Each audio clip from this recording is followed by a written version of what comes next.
नमस्कार, स्वागत है आपका बिहार समाचार में। तो लालू प्रसाद यादव को रिहा करने का मुद्दा पूरे देश में अभी टॉप पर बना हुआ है। तो वही बड़ी खबर आ रही है कि तेज प्रताप यादव ने सीएम नीतीश कुमार को पलटू राम कह दिया है। तो आज की बड़ी खबरों पर बात करने से पहले आपसे अनुरोध है, कृपया वीडियो को एक प्यारा सा लाइक अवश्य कर दीजिएगा। आपका लाइक करना ही हमारी मेहनत का फल होता है। लालू यादव को रिहा करने की मांग, रिलीज लालू यादव अभी देश में सबसे बड़ा मुद्दा बनते हुए जा रहा है। तेज प्रताप यादव ने शुरू किया है कैंपेन। तेज प्रताप यादव ने लालू यादव की 31 साल पुरानी बात को शेयर किया है, जिसमें से वे कह रहे हैं कि जब इंसान ही नहीं बचेगा तो मंदिर में घंटी कौन बजाएगा, इंसानियत ही नहीं बचेगा तो मस्जिद में इबादत कौन करेगा। और एक hashtag hatch release Lalu Yadav, ये काफी तेजी से वायरल हो रहा है। और अभी यदि आप ट्विटर पर ट्रेंडिंग में देखें तो ट्रेंडिंग में सबसे आगे 1 नंबर पर रिलीज लालू यादव आपको ट्रेंड करते हुए दिख रहा है। पूरे देश में सबसे बड़ा मुद्दा लालू यादव को रिहा करो। 1 लाख से ज्यादा लोगों ने मांग की है लालू यादव को रिहा करने की। लगातार समर्थकों की संख्या बढ़ती ही जा रही है। लालू यादव को रिहा करने की मांग पूरे देश में। लालू यादव कभी कहा करते थे कि अगर उन्हें ये घमंड है कि वो जालिम अपनी हुकूमत में हर गरीबों की आवाज को दबा देंगे, तो मैंने भी ये कसम खाया है कि हर जालिम की सरकार गिरा देंगे।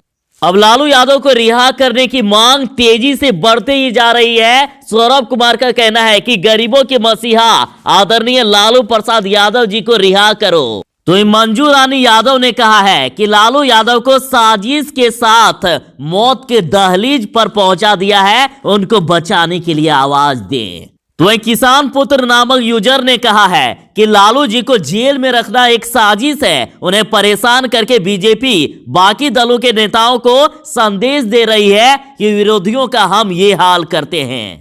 सबकी बस एक ही मांग है, रिलीज लालू यादव को रिहा करो।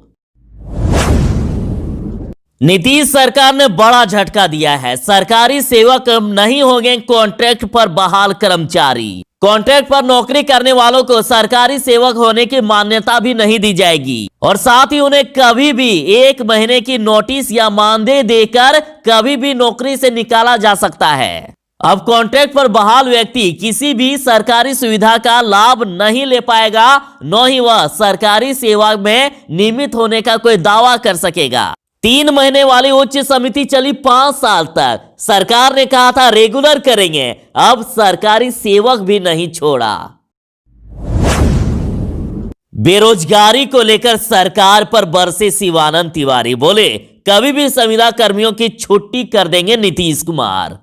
आरजेडी के सीनियर लीडर शिवानंद तिवारी ने कहा है कि नीतीश सरकार नौकरी देने के बदले नौकरी छीनने वाली है। उन्होंने कहा है कि सरकार विभिन्न विभागों में निविदा पर काम कर रहे लोगों को सरकारी सेवक नहीं माना है। उन्हें 1 महीने का अग्रिम मानदेय देकर कभी भी नौकरी से निकाल दिया जा सकता है। शिवानंद तिवारी ने आगे कहा है कि नौकरी देने की तो नहीं, लेकिन बिहार सरकार ने नौकरी समाप्त कर देने की नीति की घोषणा जरूर ही कर दी है।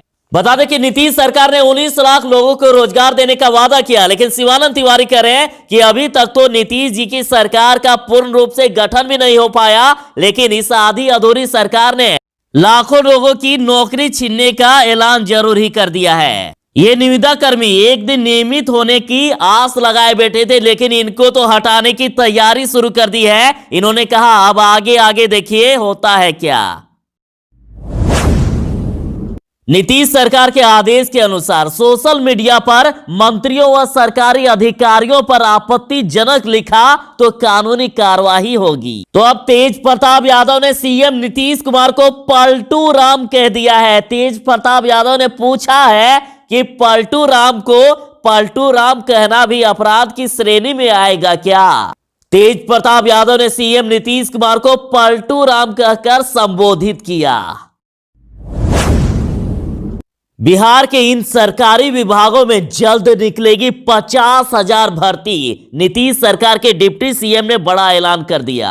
बिहार में संविदा नौकरी को लेकर चल रहे घमासान के बीच नीतीश सरकार के डिप्टी सीएम तारकिशोर प्रसाद का बड़ा ऐलान आया है। तारकिशोर प्रसाद ने कहा कि बिहार में आने वाले कुछ ही दिनों में 50,000 नौकरी के लिए भर्ती निकाली जाएगी और ये भर्ती बिहार सरकार के विभिन्न विभागों में की जाएगी। उन्होंने ये भी कह दिया कि तृतीय और चतुर्थ वर्गीय पदों पर 50,000 बहाली करनी है। बिहार में सरकार आगामी बस कुछ ही दिनों में राजस्व, कृषि, पुलिस विभाग में भर्ती निकालेगी। बिहार सरकार कृषि विभाग के पौधा संरक्षण विभाग में 1175 पदों पर बहाली निकालने वाली है। तेजस्वी यादव बोले, मेरे पिता बहुत तकलीफ में हैं, तो वहीं लालू को देखकर फूट फूट कर रो पड़ी राबड़ी देवी। बता दें कि लालू यादव की तबीयत काफी खराब हो गई है। अब लालू यादव एयर एम्बुलेंस से दिल्ली इलाज के लिए रवाना हो चुके हैं। लालू के साथ उनकी बड़ी बेटी मीसा भारती, राबड़ी देवी और तेजस्वी यादव मौजूद हैं। और आपको यह भी बता दें कि जेल प्रशासन ने दिल्ली एम्स में 1 महीने रहकर लालू को इलाज करने की अनुमति दे दी है। लालू यादव 15 बीमारियों से पीड़ित हैं। उनके फेफड़े में पानी भर गया है, जिससे सांस लेने में उनको काफी परेशानी हो रही है। न्यायालय को न्याय का मंदिर कहा जाता है और उसी मंदिर में अब ताला जड़ने की तैयारी हो रही है। चीफ जस्टिस के कोर्ट रूम में ताला जड़ने का ऐलान कर दिया है। पटना हाईकोर्ट में वकीलों ने भेदभाव करने का आरोप लगाया। दरअसल फिजिकल कोर्ट में सीमित सुनवाई, लंबित पड़े अग्रिम जमानत के मामले और हाईकोर्ट में चुनिंदा वकीलों के प्रवेश करने की प्रणाली को लेकर 25 जनवरी को हाईकोर्ट के वकीलों का समूह ने चीफ जस्टिस के कोर्ट की तालाबंदी करने का ऐलान कर दिया। 25 जनवरी को भारी तादाद में वकील तालाबंदी करने आएंगे। रेलवे ने बड़ी खुशखबरी दी है। अब घर से बर्थ और दूसरे शहरों तक आपका सामान रेलवे ही पहुंचाएगा। ट्रेन से सफर करने वाले यात्रियों को अब घर से सामान ले जाने या स्टेशन से सामान घर तक पहुंचाने की चिंता अब नहीं रहेगी। ना ही कुलियों से कोई झंझट या किचकिच होगा। अब रेलवे ही आपका सामान स्टेशन तक लाएगा और स्टेशन से घर तक पहुंचाएगा। पूर्व मध्य रेलवे के दानापुर रेल मंडल ने इस सुविधा को मंजूरी दे दी है। फरवरी के अंतिम हफ्ता में पटना में इसकी शुरुआत हो जाएगी और पटना चौथा शहर होगा। इसके पहले अहमदाबाद, नागपुर और बेंगलुरु में इसकी शुरुआत हो जाएगी। बता दें कि स्टेशन से अधिकतम 50 किलोमीटर तक ये मान्य होगा और सबसे कम रेट 125 रुपया रखा गया है। एक बैग पर जैसे 125 लगा, बाकी जो भी लगेज होगा उसमें 50-50 करके जोड़ दिया जाएगा।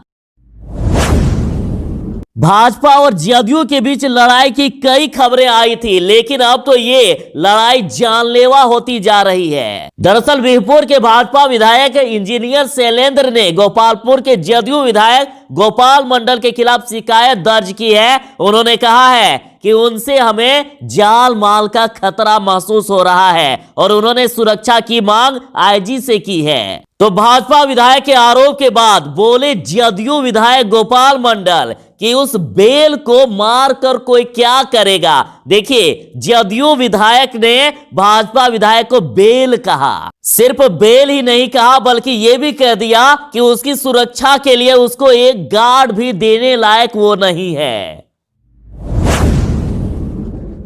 राजद ने बड़ा आरोप लगाया है कि बिहार में फेल है शराबबंदी और सबूत भी देख लीजिए। जदयू प्रदेश अध्यक्ष के आवास के सामने मिली है शराब की खाली बोतलें। अन्य जगह की बात काहे करे। देखिए, उमेश कुशवाहा के घर के ठीक सामने, तो वहीं स्वास्थ्य मंत्री मंगल पांडे के घर के सामने पर शराब की कई बोतलें मिली है। कई ब्रांड के बोतलें मिली है। ये बोतलें कचड़े में फेंका हुआ मिली है। तो देखिए, इस पर राजद प्रवक्ता मृत्युंजय तिवारी ने कहा है कि शराबबंदी कानून का क्या हाल है, ये हम लोग पहले से ही कहते आ रहे हैं, लेकिन अब आप सबूत भी देख लीजिए। उन्होंने कहा कि अब तो पार्टी के प्रदेश अध्यक्ष के आवास के सामने शराब की बोतलें मिल रही है, इसलिए हम पहले से ही कहते थे ना कि बिहार में शराब की होम डिलीवरी हो रहा है। आरजेडी ने पूछा है कि आखिर भ्रष्टाचार का भीष्म पितामह कौन हुआ। देखिए, पीएम आवास योजना में मृत महिला के नाम पर फर्जीवाड़ा। दरअसल ये खबर मनेर से है। वर्ष 2013 में ही उसकी मौत हो चुकी थी और 4 मार्च 2020 को पहली और 14 सितंबर 2020 को दूसरी किस्त की निकासी हुई है। तो आरजेडी का कहना है कि बिना अफसर के हस्ताक्षर के कोई योजना लाभार्थी तक क्या पहुंच सकती है क्या? कथित सुशासन में स्वर्गीय व्यक्ति को भी नीतीश सरकार आवासीय योजना बांट रही है, तो भ्रष्टाचार का भीष्म पितामह कौन हुआ?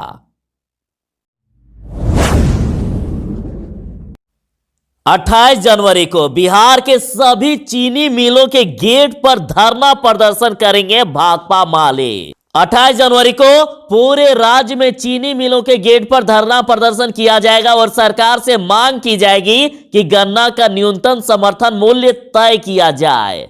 ये तय हुआ है कि गन्ना का न्यूनतम समर्थन मूल्य 400 प्रति क्विंटल तय किया जाना चाहिए।